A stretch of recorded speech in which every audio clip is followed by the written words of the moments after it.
परमात्मा कौन है? क्या वह साकार है या निराकार है? यदि परमात्मा सर्वत्र है तो उनको खोजने की जरूरत क्यों है? सब जगह ईश्वर है, तब मंदिर, मस्जिद, गुरुद्वारे की साधना की आवश्यकता क्यों है? कुछ लोग कबीर जी को संत मानते हैं, कुछ खुदा या राम कहते हैं। इसका गूढ़ रहस्य क्या है? हम प्रकृति को ओढ़े बैठे हैं, पुरुष को ओढ़े बैठे हैं और वो प्रकृति पुरुष से न्यारा है। साथियों नमस्कार, मैं हूं आपके साथ राकेश कुमार। आज हम आपको लेके आए हैं सालमखेड़ा गांव में, डिस्ट्रिक्ट फतेहाबाद, हरियाणा। आज हम आपको रूबरू करवाएंगे एक ऐसी शख्सियत से, एक ऐसी हस्ती से जिनके बारे में जानकर आपको ये महसूस होगा कि जिंदगी क्या है, जीवन क्या है, इसका मोल क्या है। जिन्होंने आत्मा के सच्चे मार्ग को जाना, जिन्होंने जीवन के रहस्य को समझा और जिन्होंने आध्यात्मिकता के दीप से अज्ञानता के अंधकार को मिटाया, हम उन्हीं दिव्य आत्मा को नमन करते हैं, हमारे पूज्य गुरुजी शरणदास जी। आज हम इनके साथ मौजूद हैं। 50 वर्षों की कठोर साधना, 18 गुरुओं की शरण में रहकर इन्होंने हर स्तर पर अध्यात्म को जाना, परखा और आत्मसात किया है। हर अनुभव इन्हें सत्य की ओर ले जाता रहा और अंततः परमात्मा की प्राप्ति हुई। अब ये सालमखेड़ा स्थित कबीरदास धाम में विराजमान है, परम शांति और दिव्य ज्ञान केंद्र में। इनकी उपस्थिति समय में एक जीवन प्रेरणा है। यहाँ आत्मा और परमात्मा का मिलन होता है। हमारे साथ मौजूद हैं शरणदास गुरुजी। नमस्कार गुरुजी। नमस्कार जी। आज हम इनके पास पहुंचे हैं आध्यात्म के बारे में जानने के लिए कि आध्यात्म क्या होता है। हम पैदा होने से लेकर हमारे आखिरी सांसों तक जिंदगी के सफर में चलते रहते हैं, लगातार बचपन से लेकर जवानी तक, जवानी से लेकर बुढ़ापे तक। आज हम इनसे जानेंगे कि इस जिंदगी के सफर में इन्होंने क्या क्या चीजें देखी हैं और आज किस मुकाम पे हैं, आज अध्यात्म के साथ कैसे जुड़े। इनके साथ हर पहलू पर हम चर्चा करेंगे, जिससे हम अपने आप को समझ पाएं कि इंसान क्या है, इंसान का क्या कर्म होता है और कहाँ तक उसको जाना होता है। तो गुरुजी, आज हमारे कुछ सवाल हैं आपसे। जी फरमाइए। कि जिंदगी के सफर में लोग भागते रहते हैं, भागदौड़ चलती रहती है सबकी, कुछ ना कुछ बचपन से लेके बड़े होने तक काम है, फिर पढ़ाई है, काम है, उसके साथ उसको पता ही नहीं चलता कि जिंदगी उसको किस ओर लेकर जा रही है और क्या उसका उद्देश्य है जिंदगी में, उसको क्या करना है, क्या हासिल करना है। जी, परमात्मा के बारे में हम कुछ सवाल आपसे पूछना चाहेंगे। मेरा पहला सवाल है आपसे, परमात्मा कौन है?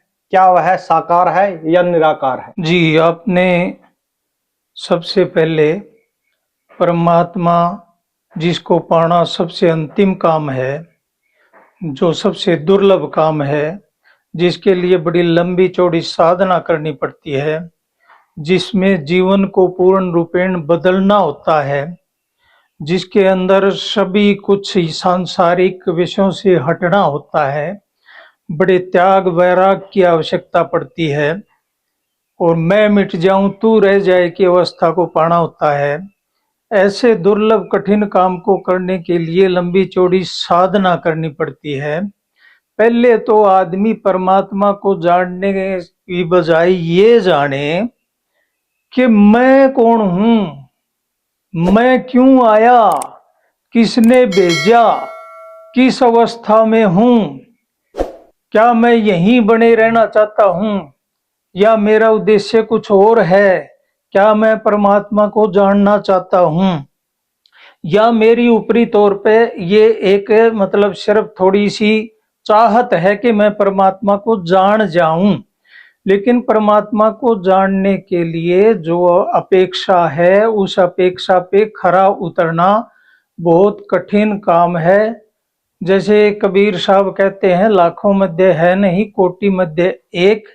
और अन्य संत कहते हैं, नित्यानंद जी जैसे कह रहे हैं, कुकर काग अनेक मिलेंगे आए रे, अरब खरब में एक महल को जाए रे। परमात्मा का क्वेश्चन उठाने के लिए तो सभी तैयार हैं, उसको पाने की चाहत भी सभी के भीतर बसी हुई है, लेकिन उस परमात्मा को प्राप्त करना सबके बस की बात नहीं है। नाम कबीर का और भक्ति निरंजन की जगत के अंदर यही चल रहा है। और निरंजन किसको कहा जाता है? पुरुष को कहा जाता है, भगवान को कहा जाता है, ईश्वर को कहा जाता है, ब्रह्म को कहा जाता है। और प्रकृति और पुरुष मिलके सारा जगत चल रहा है। जीवन उन्हीं के भीतर से निकल के आई हुई अवस्था है और जीवन से पार जाने की अवस्था, परमात्मा में विलीन होने की अवस्था है। उसके लिए जितना प्रयास चाहिए कोई व्यक्ति करने को राजी नहीं है। इस प्रश्न में आप इसको लंबा करके सारे प्रश्न समाहित हो सकते हैं, परंतु आप मोटे तौर पे परमात्मा कौन है इसके लिए यही कहा जा सकता है, उसको परिभाषित नहीं किया जा सकता। वो बहुत ऊंची स्थिति प्राप्त होने के उपरांत उसके बारे में कुछ थोड़ा सा ज्ञान जाना जाएगा। सर्वप्रथम तो हम शरीर की अवस्था में, स्थूल अवस्था में आज के दिन मनुष्य रूप में अपना जीवन यापन कर रहे हैं, अपने काम धंधे कर रहे हैं, कर्म कर रहे हैं, योजनाएं बना रहे हैं। शरीर से हमारा जुड़ाव है, उसके आगे इंद्रियां हैं, उनके अनुभव जानने की आवश्यकता है, उनसे आगे मन को जान लेना जरूरी है। और मन से भी आगे हम जो अपने भीतर मतलब जो मालिक से आया हुआ अंश है सुरत के रूप में, उसको जान लेना जरूरी है। सर्वप्रथम हम शरीर को जाने, इंद्रिय को जाने, मन को जाने, सुरत को जाने। और जब हम सुरत को जान जाएंगे तब ही हम परमात्मा की बात कर सकते हैं कि उसको कैसे पाया जाए। अनेकों पंथ बने हुए हैं, अनेकों तरह से परमात्मा को खोजने के प्रयास चले हुए हैं। मैं भी अनेकों पंथों से जुड़ा रहा हूं और अंत में जिस आज के दिन में जिनसे जुड़ा हुआ हूं वो सूरत शब्द का मार्ग देते हैं और दूसरे संत भी सूरत शब्द का मार्ग देते हैं। उस सूरत शब्द के मार्ग में सूरत को जान लेना जरूरी है और वही शब्द को जानने में सक्षम है। उसके लिए कहा गया है अलख अपार लखै के ही भांति, अलख लखै अलखै की जाति। अलख अपार परमात्मा के लिए संबोधन दिया गया है और अलख की जात उस आत्मा के लिए, सुरती के लिए संबोधन दिया गया है। और सुरती और आत्मा में भी एक प्रकार से फर्क है। आत्मा शरीर के बाहर का ही जाती है और सुरती को शरीर के भीतर माना जाता है। श्वास के साथ जोड़ के सुरती को और उसके भीतर मतलब जो है निरंजन के द्वारा श्वास दिया जाता है और अविनाशी चेतना सुरती के रूप में हमारे भीतर में आती है। और कहा जाता है कि श्वासा पारस भेद हमारा, जो खोजे सो उतरे पारा। श्वास और सुरती का जोड़ और हमें मिली हुई प्रकृति से काया, यानी हमारा निर्माण जो है उसमें परमात्मा भी शामिल है अमृत चेतना के रूप में, उसमें निरंजन भी शामिल है हमें श्वास देने के रूप में, और उसमें प्रकृति भी शामिल है हमें काया देने के रूप में। इन तीनों का संगम ही जीव का स्वरूप है और जीव की भी 84 लाख योनियां हैं। उसमें सर्वश्रेष्ठ योनि जो है वो मनुष्य की मानी गई है और मनुष्य ही इतना ऊंचा समझ लिए हुए है, ज्ञान लिए हुए है, वो ही उस मूल अवस्था परमात्मा अवस्था को जानने के लिए प्रयास कर सकता है।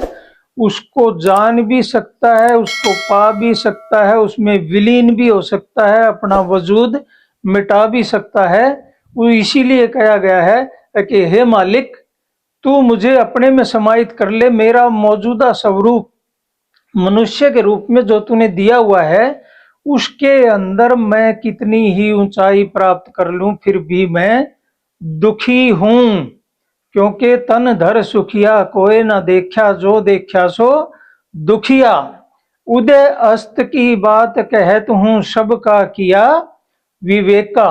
कबीर साहब की वाणी, कबीर साहब ने कहा है कि मैंने इस संपूर्ण ब्रह्मांड में हर जगह झांक के देख लिया है, उदय से अस्त तक, छिपने से मतलब उगने तक कहीं भी कोई जीव सुखी नहीं है और जीव सुखी हो भी नहीं सकता। क्यों नहीं हो सकता? एक परमात्मा की अकेली अवस्था ऐसी है जो अविनाशी सत्ता है, जो अपरिवर्तनशील है। अन्य अवस्थाएं जितनी भी है, निरंजन की अवस्था है वो भी परिवर्तनशील है। निरंजन भी कौन है? ब्रह्म है, समष्टि वन है, समष्टि मन है। तो जो स्थितियां परमात्मा के अतिरिक्त हैं वो सारी की सारी बदलनहार हैं, परिवर्तनशील हैं, या मरण धर्मा है, उनका स्वरूप बदल जाने वाला है। वो साकार की अवस्था में आ सकती हैं, निराकार की अवस्था में बनी रह सकती हैं। एक अकेला परमात्मा ही है जो ओमनी प्रेजेंट है, जो कि हर वस्तु, हर मीडियम के भीतर से पेनिट्रेट किए हुए है। उसकी महीनता, उसकी सूक्ष्मता और उसकी विशालता, उसका वर्णन मन के माध्यम से नहीं किया जा सकता। मन की औकात नहीं है उसको समझ ले। और प्रकृति तो उससे भी नीचे का विषय है। परमात्मा को पाने के लिए, जानने के लिए सर्वप्रथम आदमी अपने किसी योग्य गुरु को करे, उस योग्य गुरु के माध्यम से ज्ञान ले, और ज्ञान के आधार पे इतनी गहरी साधना के अंदर जाए और अपना पूर्ण समर्पण परमात्मा को कर दे, बलिदान अपने आप को कर दे, हर पल मिटने को राजी हो जाए, और उसकी मेहर को पाने के लिए निरंतर रोए, गिड़गिड़ाए, प्रार्थना करे, उसको रिझाए, मनाए। ऐसी अवस्था किसी दिन उसकी आ गई और उसने, ऊपर वाले ने राजी होना स्वीकार किया, तो वो उस सत्य को जान सकता है जिसको परमात्मा कहा जा सकता है। बताने के माध्यम से या किसी प्रकार के प्रवचन के माध्यम से उसको नहीं बताया समझाया जा सकता। वो अनुभव में आने की चीज है, और अनुभव के लिए बहुत कुछ करना पड़ता है। जिस प्रकार से मैंने खुद ने अनेकों संतों के पास गया, अनेकों को गुरु बनाया, अनेकों के पास 2-2, 3-3 साल रहा, और उसके उपरांत में देखता चला गया कि भाई यहाँ से काम नहीं सरेगा तो आगे बढ़ना पड़ेगा। आगे बढ़ता चला गया, अंत तो गतवा उसकी मेहर आई और मैं जान पाया कि वो क्या है। और ये नहीं कह सकता कि मैं परमात्मा हो गया हूं, कभी भी नहीं हो सकता। मेरे साथ काया भी चिपकी हुई है, मेरे साथ मन भी चिपका हुआ है। यहाँ से जिस दिन पूर्ण रूपेण छुटकारा होगा, यहाँ तक कि मेरी जीव संज्ञा भी मिट जाएगी, तब ही मैं उस परमात्मा में विलीन होने के योग्य बन पाऊंगा। उससे पहले ये ऊपर का ज्ञान है, बताने का ज्ञान है। इसके माध्यम से कोई जीव करोड़ों में भी जाके कोई एक तैयार हो जाए तो बहुत बड़ी बात है। सबसे बड़ी बात मेरे लिए यह है कि मुझे किसी प्रकार का हाथ नहीं फैलाना पड़ रहा है। मैं अपनी खुद की मतलब नौकरी की हुई है, उसके माध्यम से पेंशन मिल रही है, उसके माध्यम से मैं अपना जीवन चला पा रहा हूँ। एक छोटी सी कुटिया बना के रह रहा हूँ ना। तो अगर मुझे भी भिक्षा पे जीना पड़ता तो शायद मैं इतनी बड़ी कामयाबी हासिल ना कर पाता।